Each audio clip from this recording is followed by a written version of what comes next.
উদ্ধার করা হয়েছিল। আমরা তার পরিবারের সাথে, সেই শিশু কন্যার মায়ের সাথে, তার পরিবারের সাথে আমরা সাক্ষাৎ করেছি আমি, এবং পুরো ঘটনা বিস্তারিত শুনেছি। ব্যক্তিগত কিছু দ্বন্দ্বের কথা উনি বলছেন, এলাকার কিছু দ্বন্দ্বের কথা উনি বলছেন। আমরা তথ্য প্রমাণ তদন্ত ছাড়া আগাম কোনো মন্তব্য এখন করতে চাচ্ছি না। আমরা এখানে এটাই বলতে এসেছি যে এই পরিবারের সাথে আমরা আছি সর্বাত্মকভাবে, এবং এই যে কন্যা শিশু হত্যা হয়েছে এই হত্যার বিচার আমরা নিশ্চিত করব যে কোনো মূল্যে। ইনশাআল্লাহ আমরা এর বিচার নিশ্চিত করব।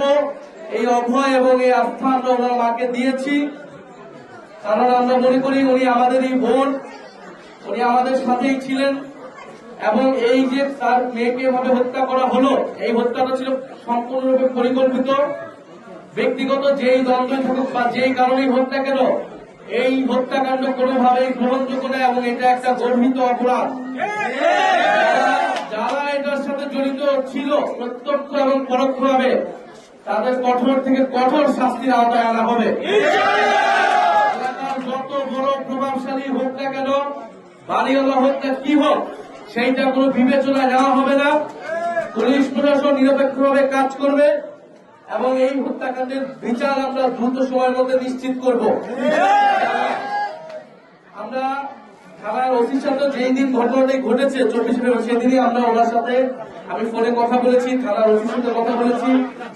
মামলা নেওয়া হয়েছে। পোস্টমর্টম রিপোর্ট আসলে আপনাদের পুরো ঘটনাটা বোঝা যাবে কিভাবে হত্যাকাণ্ড হয়েছে, কিভাবে মারা গিয়েছে মেয়েটি। এবং ওনারা যাদেরকে সন্দেহ করছেন, সেই সন্দেহভাজন তাদেরকেও প্রশাসন, আইন শৃঙ্খলা বাহিনী তারা খতিয়ে দেখছে।